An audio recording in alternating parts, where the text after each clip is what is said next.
and mostly I learned from my thesis, is if any of you are at this stage of defending your thesis or you're working on your thesis, this is really crucial to know about it. So I started developing my concept, and I spent a lot of time on my design concept, and I completely ignored presentations. And I just want to let you guys know that presentation is 50% of your work. So design is nothing without presentation. So the only problem that I had for my thesis, great professor, great guide, everything, everything was perfect. The only problem that I had was I couldn't have time management. So time management is really important. Even in your studio projects, you really have to be able to at some point say, okay, stop designing, and then start presentation, start however you want to present your work. It's really important that you present the final and finished product. So at my thesis, the only problem was I didn't have enough time for my model. The thesis was actually the subject was really interesting. I was merging museum and parks together, because as you know, museums are like very strict. You have to follow certain guidelines and rules, but in parks there's not that much rule to follow, right? So I wanted to bring the joy of visiting museums without rules and regulations. So one of my rooms in museums was a teeter totter, the other one was a slider. This is like breaking boundaries while you're designing, but make sure that you are paying attention to time management. So Woodbury was great. I graduated 2017, as you can see my photo on the right side. And then 1 week before my graduation, I started working at Kastic. Kastic was my first job. I got it through one of my professors at Woodbury, Mr. Mehdi Ali Bakhshian. So he's a founder, and we started a project, and this is the first project. It's overseas, as you can see. This is a floating stairs, so it's a multifunctional space, which can be a scene for like presentations, which can be work as a regular stair, or it can be a focal point and some sort of hierarchy of the design. So this is overseas, and why I'm saying that, because it doesn't comply with IIDA rules and regulations here, but it has an elevator behind it, so there are thoughts behind it. And then so I worked on as you can see, the focal point, the stairs are in the middle of the I don't know if you can see my mouse, but these are the stairs. These are more conceptual drawings, and then I have some architectural drawings to introduce so that you understand the differences of both drawings. And then, so here are some sections and exploded axonometric. And on the right side, have you guys worked all with laser cutter machines? You got a chance, or it was Yes. COVID and Yeah. laser cutter machines? Maybe we think it's only for studio projects, but it's not. Looking at these stairs, you will see these white metal sheets. Actually, they're painted, but they're metal sheets. These metal sheets are all laser cutted. So, and it's cladded by the bricks. So you can actually use laser cuts in real design. And so at Kastic, I worked for 2 months, I think, and I was an intern. Then I got involved with Roche-Bobois. It's a French design company, and my position was interior designer. So through this company, I got a chance to visit lots of beautiful homes and mansions in Malibu, Beverly Hills, Brentwood, and some celebrities, which I cannot say their names because I worked on their home, but it was a really fun job. So basically my job was visiting the mansions and beautiful homes, and then taking measurements, drawing them in 3D. Actually, they had a software that's called 2020. And 2020 is basically used for kitchen design, but because it's fast and the renderings are, I mean, comparing to my current renderings, they are okay. I mean, I don't say they are very high quality, but as it serves the purpose. So for the first time, I tried how to do the measurements, and it was really fun. So started with measuring, and then make a 3D model, and then using their catalog. These are all Roche-Bobois furniture. It's a European furniture company. So they had their own catalogs. You import them and you design them. And I learned a lot of things. So first you learn how to listen to your clients. You have to work what they need, work on what they need, not what you want, the color that they want, not the color that you want. But if you feel like you can, at some point, you have to defend your concept and your idea, feel free to do that. But you have to understand when to listen to the client and when to, insist on your own ideas. Then for this one, she liked a very minimalistic space, so we went with white. This one, like on the left corner, you'll see the top views, and then obviously the perspective view. And pay attention to the way that you have to put your presentations together. It's really important how you present the client. It has to be like, I'm not saying come up with the crazy designs and so on. It has to be clean and neat, and then you can they can understand what you mean. This is just one villa in Brentwood. This is in Sherman Oaks. This is in Calabasas, I think. And these are not only renders, so these are renders from 2020 and Photoshop. So it's important to use the combination of skills to get what you want, to convey your purpose of design. This is in Brentwood again. This is, I think, Pacific Palisades. This is Marina del Rey, Marina del Rey, if I'm going too fast. The entire background is Photoshop. So, but the furniture and the front part of it is all 2020. And then here was an art studio that we worked on. That's it. Now, after a year and a half working at Roche-Bobois, I noticed that, okay, the learning curve is flat. I need to learn more. I need to learn technical aspect of my field. I need to be a technical interior designer, or any title that you're looking for. Look for technical information as well. Renders are beautiful, but it's not everything. Then I started at Atelier Architects, and the struggle began. It was super stressful, really, really stressful for me, because my coworkers, they all have 40 years experience, and I only had a year and a half. And hard. And it was hard for them as well, because they had to, everything. But I started to not to ask too many questions and don't distract them. I started to Google, watch YouTube videos. I started to learn myself as much as I could.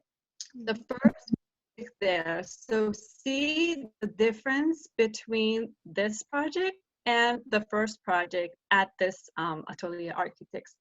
It's good to ask for more. It's good to look for struggle. It's not good to stay in your comfort zone. You have to risk. So I changed, this is my first project. It's a 2-story, 6,000 square feet in Sunset Plaza. And I got a chance to work on it as the first project. So this is a view from the backyard. And site plan, I actually did a little bit of landscape for this project. But feel free to write down your questions if you need to more explanation in any of these slides. Here are some interior photos. The idea of L-shaped design of this building is merging interior and interior, and basically using the best sunlight that existed there in order to brighten the space. And as you can see, the space is very bright, and you can actually control the light with the automatic shades. But it's open, airy. It's very good for family lifestyle. Going back to this, you can see it's basically inside-outside design. I mean, you can technically vanish the walls and then get into the pool. It's good for big gatherings. First floor, this is the office. I don't know if I can zoom in, but that would be great if I can zoom in. So here, I had to make a layout for all the, I don't know if it's, you can see it clearly. I had to see this, yeah? Okay, this bathroom, you see these tiles, I actually drew the layout that the subcontractor has to install them. So this is the way, like the keynotes are not very readable, but like I'm actually addressing every single tile with my drawings to make sure they know which ones. See, this one is a smaller, and I start with the complete one. In that way, I know that I'm sure that they are not starting with the small one at the bottom. You have to give them the layout. And then going back, going back, these are like powder room. I actually put the countertop material, all the background, the backsplash material, the counter that it has to look like this, the sample, and all the drawings and elevations. Here is the kitchen design. So every detail in kitchen, and also the ceiling plan has also been addressed. This is the another view of living room, wine cellar, stair design. These are also wine cellar drawings. See the drawing WC North number 9. It's exactly like as how it's built. So it's really important to communicate with your drawings. And then these are fireplaces. These are so new homes. It is high-end residentials. They all come with automation system. And for automation system, you have to come up with a ceiling plan you have to show them where the panels are going and how you're controlling the entire electrical panels of the project. And here is the basement. I flipped through them. Design of the wine cellar. This was a very nice experience of a media room, the projection sizes, how the stairs should be, what are the sizes of the stairs, and also like all the paneling stuff. It was really fun. And as you can see, all of them are completely detailed in drawings. Second floor, master bath, the bathroom layout, and the rooftop. So apart from that, there are couples of different presentations that you need to know most of them. 2D and 3D presentations. So for 2D presentation, this is basically nothing but Photoshop and CAD. So you draw everything that you want, it doesn't matter in Revit, Photoshop, and then you make it presentable with your Photoshop skills. I was actually presenting siding color. Siding is the facade color and also the roof color. So the client picked the first one. You know why? Because it was more beautiful. That's it. So the way that you present is actually the way that you convince your client to choose your design. This is another version of that, but they like the blue one. Maybe because their dog was in the rendering. So, and this is, again, another type of presentation for, let's say I wanted to propose a basement, but they didn't like to have a recreation room in the basement. So I convinced them you should have, because it looks very beautiful, and they accept it because I present it like this. So presentation is really important. This is the facade presentation, facade material. I wanted to choose this material, but they were not sure. I produced the rendering, and they accepted, they liked it. So again, I flip through them. This is just a floor plan. And make sure your furniture shouldn't be really, because it takes the attention of the entire purpose and architecture if you feel like you want to more talk about architecture than interior. If it's interior purpose, so feel free to make them bold. And this is actually one of the other presentation that we had for the facade, and they wanted to change, but they were not sure if they wanted to change it.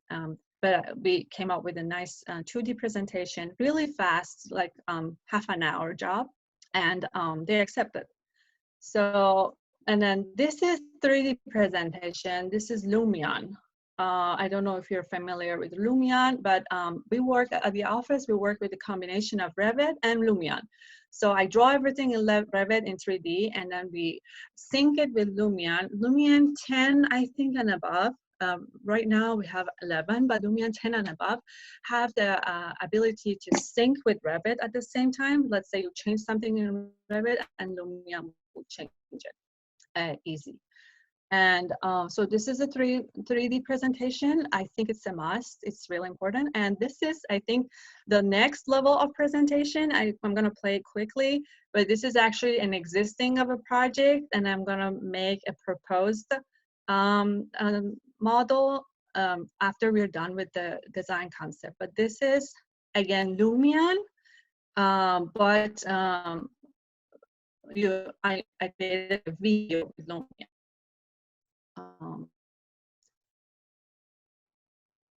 So it's, again, 50% of your design is design concept, and then the other 50% is presentation.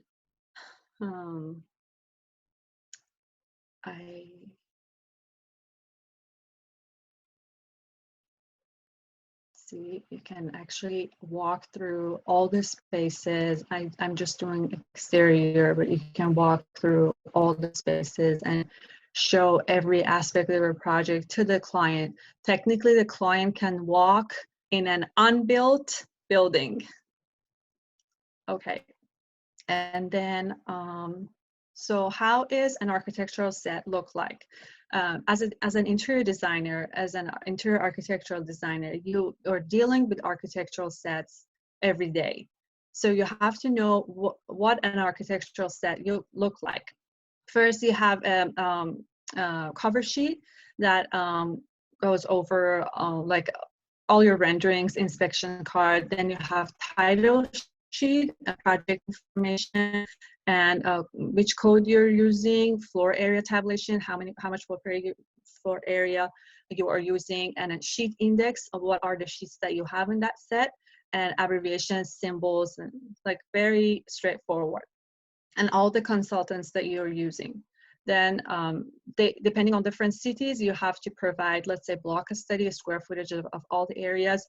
You may need it or you may not need it. And then all the general notes that you have to have for every city is different.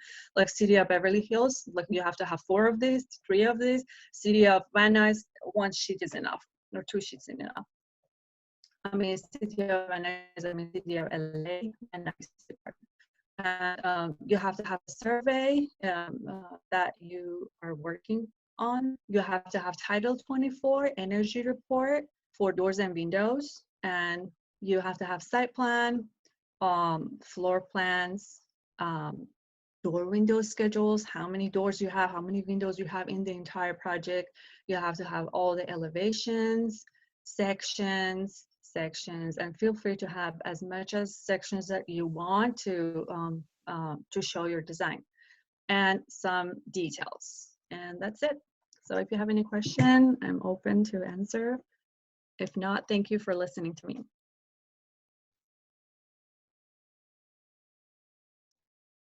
Thank you for putting this together. I love to see how you put in through the timelines, which align with your working experience, which is amazing. And I put a question earlier when you present that 2-story residential project, Mm-hmm. right? I guess the first project you worked at Atalia Yeah. students. Um, I'm try to pronounce one more time. So what's your role in that project? I'm assuming it's a group project, right? Yes, So exactly. what did you do for in that specific project? Okay, for every project, your role can be different.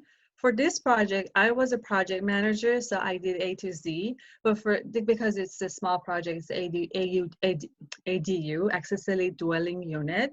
It's an addition to an entire house. But the house was built years ago. We were just adding the 2-story over basement to this house and then connecting them from the basement. So for this, because it was not very big project, I was the project manager, A to Z, by producing the drawings and then by submitting to the city and all the follow-ups and permits, and then all the way to the inspection card, which you have to give it to the contractor to post it on the job site. It has not been built yet, but I probably do the interior design as well. Yeah. But there are some projects that I only do, like I only work partially in terms of like codes and the principal architect. Actually, first I have to mention his name, Farshad Azarnoush. He's always supervising all the work that we're doing, and he's guiding us with the codes and everything. He's really knowledgeable. He's always supervising on everything. But apart from that, different roles on different projects. Usually I do, let's say, I help with the drawings, and I help with the submittal and follow-ups and everything. Thank you. Thanks for sharing. Is anybody else have a questions? Yeah, thank you. That was really amazing. So how did you find out what type of projects you want to focus on?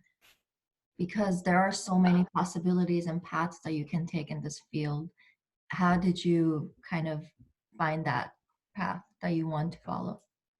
I can say, I mean, you keep changing your jobs. I'm not advertising job hopping, but technically you have to experience different companies, and then once you find your dream job, or this is what I want to do for like next 3 years, then you stay with that company. First at Kastic, I really liked it, but it was more conceptual for me. Second, in Roche Bobois, it was not technical for me. Third, it's a combination of good presentation, renders, and all the technical drawings, so I feel more comfortable here. But soon, the learning curve would be, again, flat, and I have to change my company after 3-4 years into another method of working. I mean, in that way, you can learn a lot of knowledge with working with different people, different methods of working, different softwares. I mean, for the first and second one, I didn't get a chance to work on Revit, but with Atelier Architects, I got the chance to learn Revit perfectly. So if I hadn't changed my company, I would have still working with 2020 and lose all my drawing skills, because 2020 is not that much technical.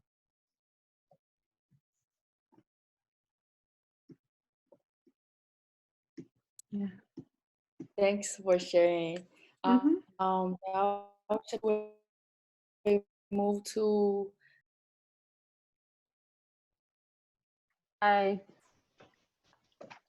Can you guys hear me? Because Jordan's voice was like cutting off. I can hear you, yes. I can hear you. Great. Hi, guys. My name is Nona Dokholian. I'm an alumni from 2014. I'm going to just talk about it. Maybe I was able to put together a few stuff that I can share my screen with. But yeah, mostly I'm going to talk. So I'm going to talk about myself a little bit, just introduce and how I end up at Woodbury and why am I here now today with you. So I was born and raised in Yerevan, Armenia, and came to the United States at the age of 20. And my goal was always to become a designer. I know it sounds like a childhood dreams. People want to become teachers, but since I grew up in a family of artists, my dad used to be a jewelry designer, my mom and brothers are artists, painters. So I knew what I wanted, but I didn't get the chance until really late, meaning I got married, I had 2 children, And then at some point I was like, what am I doing? Why am I doing what I don't like to do? So always I had that incompletion feeling that I had to go back and finish what I always wanted. And when I came to United States, I knew a little English. It was British English. And since English is my third language, you know, I had hard time in the beginning. I still have an accent, I know. So eventually I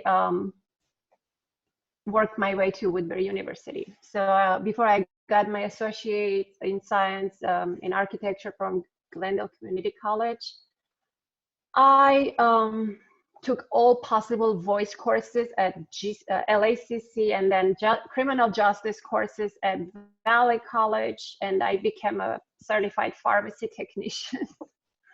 And I worked just to survive, you know, pay my bills. And then finally, like I graduated from Woodbury with my interior architecture degree, and that's the best thing happened to me after a few other stuff. So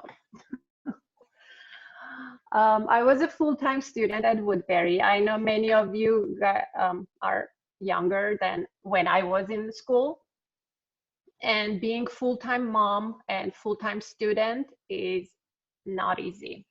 And I had classmates who dropped off. They were like 19, 20. They couldn't survive, honestly. Like, they could not survive. Either they changed majors, or they were like, oh, I'm not gonna do it. My dad wants me to do it. I don't want it.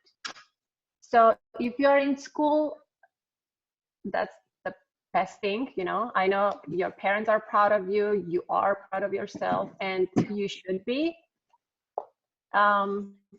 Just stay in school.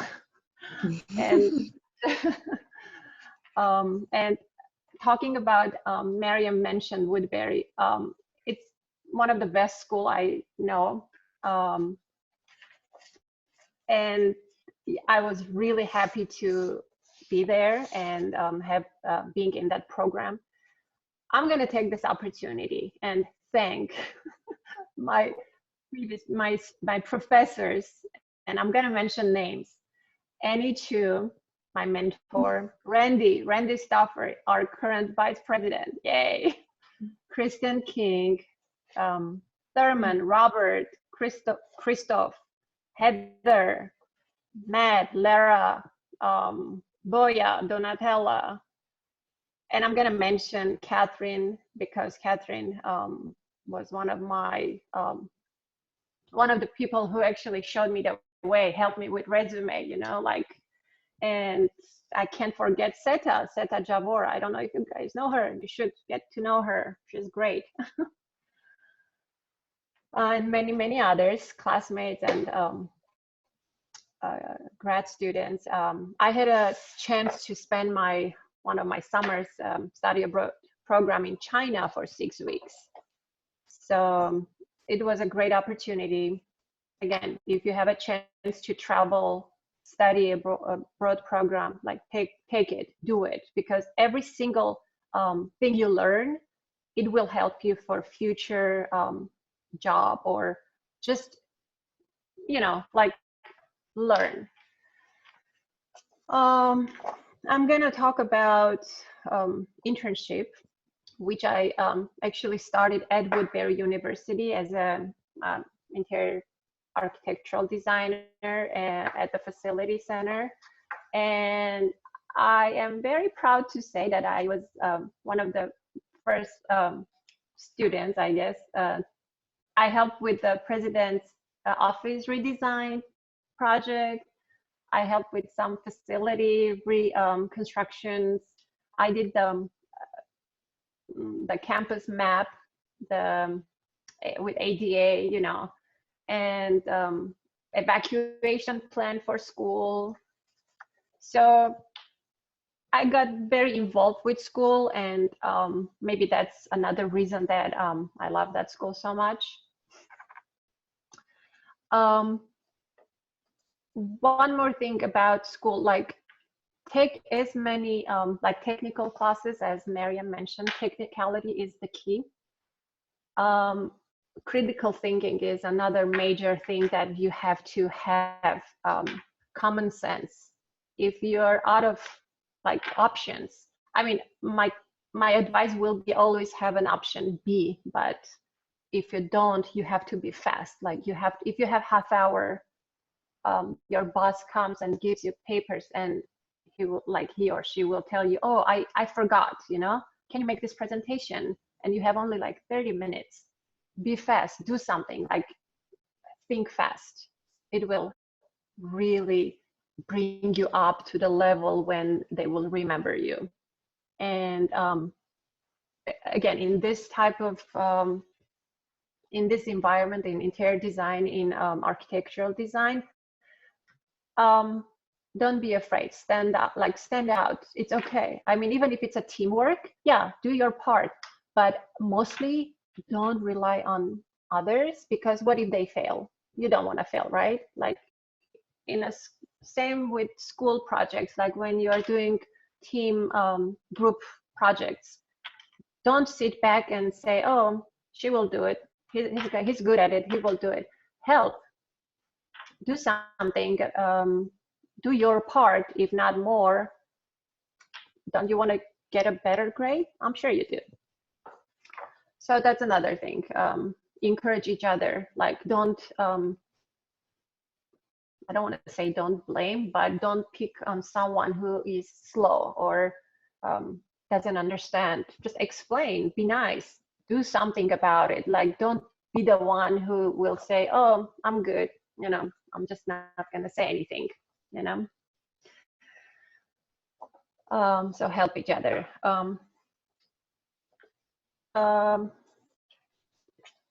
Something else that I'm, again, happy to say that when IIDA was first introduced to Woodbury University, we were the pioneers with my classmates.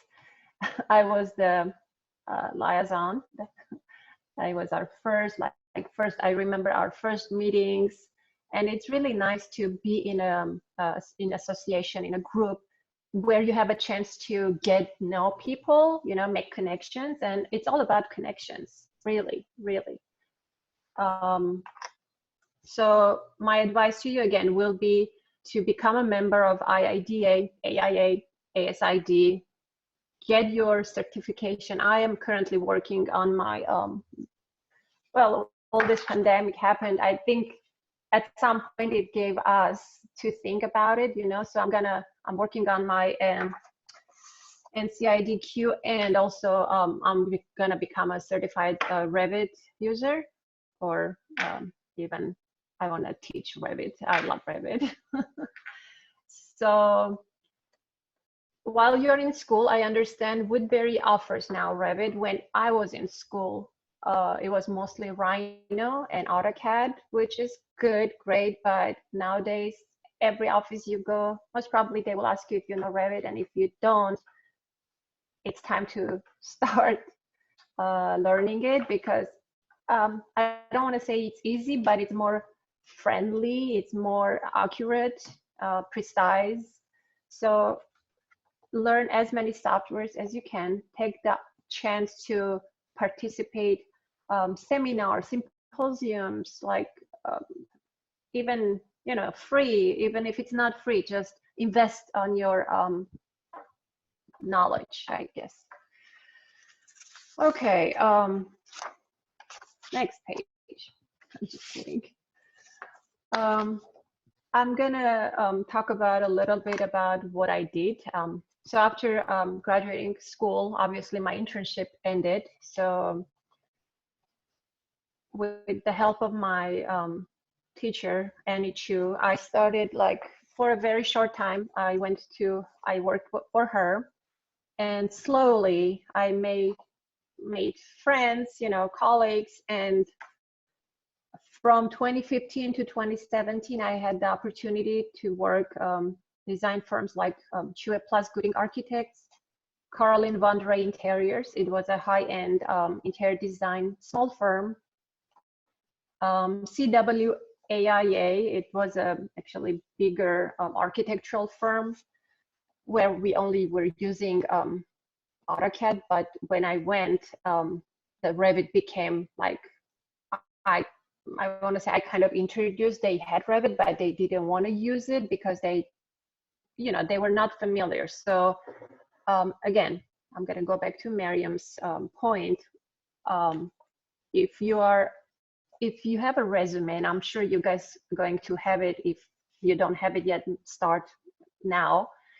If you have many, let's say 4 or 5 workplaces, and you think it's not okay, it is okay, because in some places, I have classmates, I do from Woodbury, when they stayed for in one place and did the same thing over and over, and then after they left their job, they were like, I don't know anything else but what I know now, which was just the scheduling, you know, door schedules, windows. But if you have a chance to learn, so in my experience, I mean, they asked me, what is your title? I did interior design. I was an interior designer. I was architectural designer. I did project manager. I did coordinator, consultant. So it's okay. Like, it's not something that you have to be afraid of. Of course, having a stable work, stability is the key, I guess, in any job. But if you don't have that, I think it's okay to move on. Just don't worry about it. Everywhere you go, you learn, and you have to learn. So when I'm gonna talk about my Disney experience. So I started with Disney back in 2019, early, like January of 2019. I was lucky enough to be in a very wonderful team. It was I was in Tokyo project. As you know, there is a Disneyland, Disney Sea in Tokyo, and they're expanding. They have many others, like other resorts that it's growing, hotels, and recently, actually 2 years ago, they announced the big opening. We didn't even know the name, what it's gonna, you know, what the name is going to be.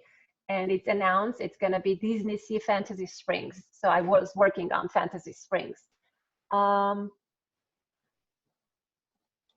did some furniture design, detail hand drawing design, mostly use Revit, then Photoshop, lots of Photoshop, scheduling, documentation, color. I made like color palettes. So after, it was early last year, beginning of March, I got hired as a show set designer, and I was about to start my job when everything, like after 2 days, it was March 12th, everything was like closed. So since then, I actually work for Reveal Studio, and I am in a core team of Reveal Studio as a senior interior designer. I understand pandemic is bad, but I think what it gave me was lifetime experience, because I was lucky to be a part of a project that is currently in a process. It's called, well, it's in Washington. I don't know if I can give you too many information, because it's you know, it's our company's secret, or it's not published yet, but it's called Economic Design Zone. United States has a program that they give you. Some states have this budget that they allow architects to build community centers, parks, and my company, Reveal Studio, was one of the, I want to say, winners. That we worked on a project, and again, it was a very interesting experience for me because from the schematic design all the way to the rendering, I was able to do within 4 months with my team of, we started with 9 people and then slowly, eventually, we were like 4 of us. I'm gonna go ahead and share my screen. It's only few renderings, but I guess it will give you an idea. Okay, 1 second.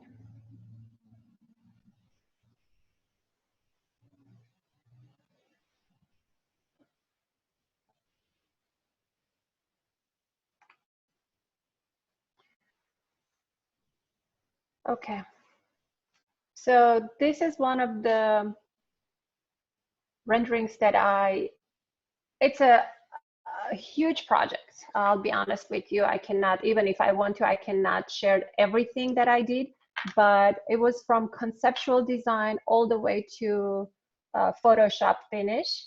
Currently, it's going to be presented for state of Washington. So can you say this? So this is a community center.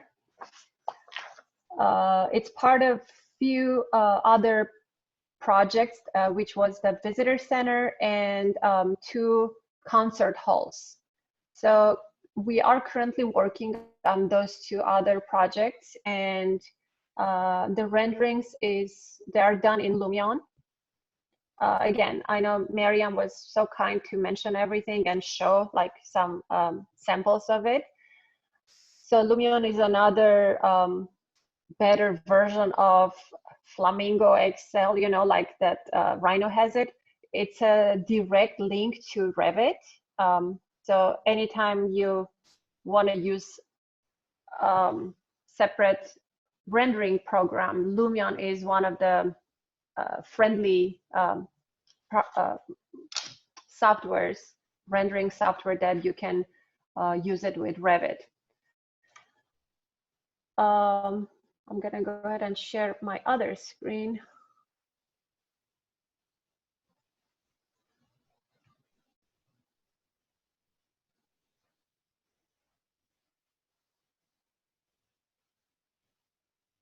So this is the entrance to the community center. And we were working with other Disney designers for landscape design, for very detailed like designs. And again, I am not going to, I don't have it, I'll be honest. I don't have the presentation, but even if I had it, I don't think I could have shared too many. I don't have anything from Disney to show you because it was pretty strict, you know, we couldn't take anything even for our own portfolio. So what I can tell you is to concentrate on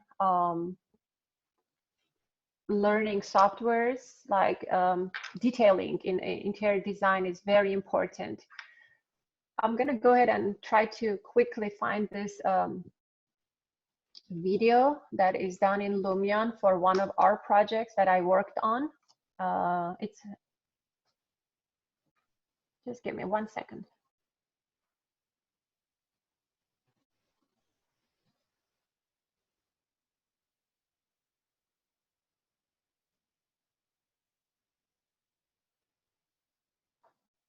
Okay.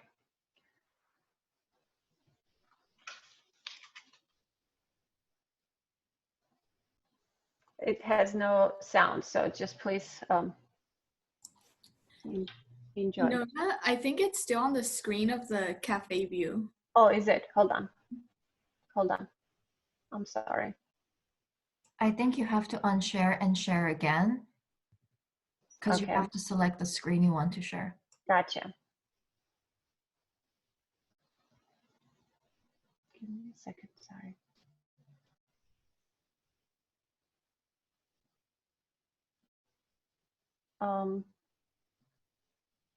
Stop sharing and share again. Okay.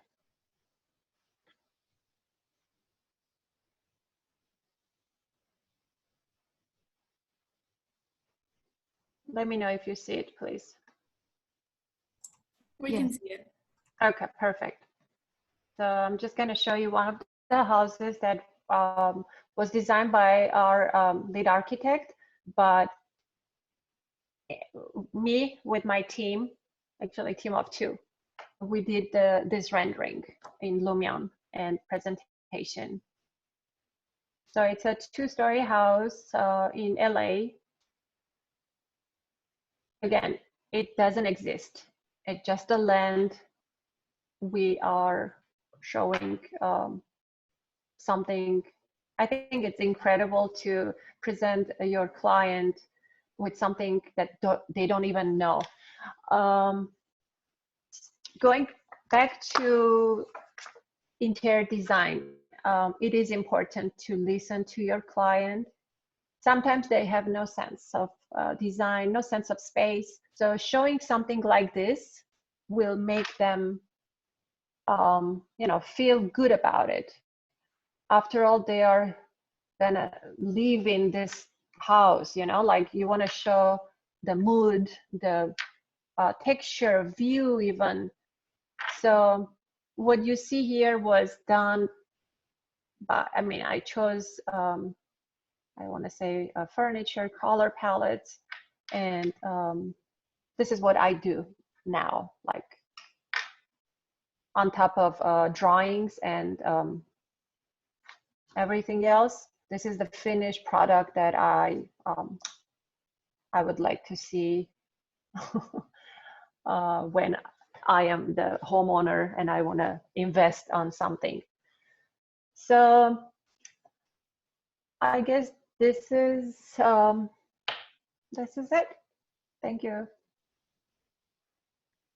Nona, that's great. I love how you shared us with your personal story, which is very inspirational. As a young woman, there's a lot of us are senior. We so looking forward the life after we graduate and the things you done, and I can only imagine how stressful it was with the kids.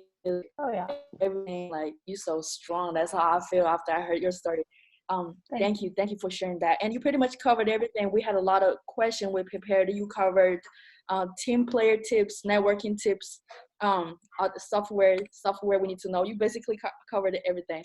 Thank you so much. Of the presentation. And Maria, thanks for showing the presentation, your works. It really gives us a overlooking of how much potential you can grow from 3 years, 4 years, you just graduate, and from your first job, work from your first job to you have now. It's amazing to see the progress, and it really excited me. I was sitting here imagining myself go out the world and everything. Thank you guys so much. And is everybody else have any questions? I have a question.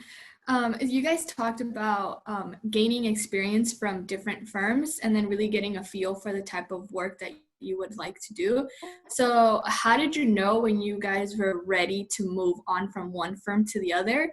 And what did you tell them at the firm? You appreciated what you learned, but that you were ready to move on for something else, or how did you go about that process? Yeah, I can answer that first.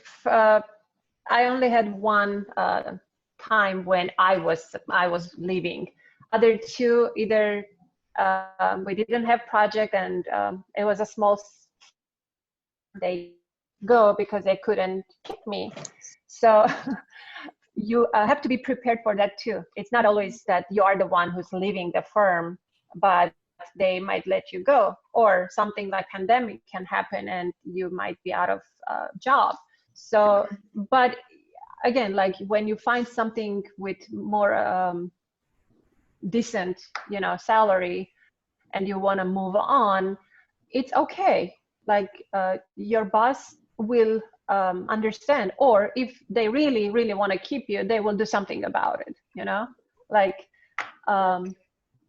so that's something you don't have to. And I still don't think that everywhere I go, I feel like I do love high-end design. Like I want to do residential, but now I feel like I am better. I can be better in commercial design. That's what I want to do now. Like even though my major is interior architecture, interior design, but I'm capable of doing other stuff, and that's what I want to do. So it's totally your choice, I guess.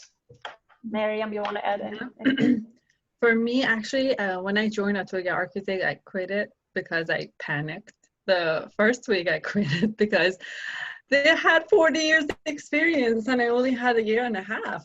So I told them that I have to do something for school, and I'm busy for a month. And then I traveled to Florida, and I thought, but now I'm like in the airplane, I said, up or you're gonna stay like this, like no knowledge, nothing technical. You have to face with your fears, and that's what I did at Atelier Architects. Going back to your question, anytime that I feel the learning curve is flat, if you're not learning 70%, 50% of your actual knowledge, that means you have to quit that job and you have to start another one. Like from my Roche Boba, it was great. It was it was a comfort zone for me. Nothing technical, beautiful homes. I had fun, but everything is not about having fun. You want to be a very technical person that when you deal with architects or when you deal with engineers, you have something to say, right? So I feel the learning curve is really important. Second thing, if you feel somewhere else will give you a higher pay, then go for it.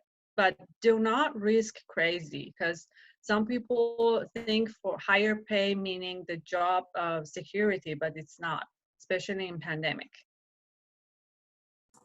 Yeah, very true. I really like what you both said, and picking up things from both. So thank you. And thank you for your time as well. We really appreciate it. Thank you for having us here. You're welcome. It was a pleasure. It was a really nice surprise when I got an email back in August. And it's always nice to, be surrounded. As a matter of fact, we have next week, we have an alumni gathering. So I'm very excited. March 4th, right? Thank you, guys. Thank you, and thank you for making it. That was beautiful. Nona, good to see you. Nice to see you, Miriam. I'll see you again. We'll see you on March 4th. Thank you, guys. Bye. The last thing to ask, do you guys mind? Oh, sure. Sorry, Sure. my internet probably plugging.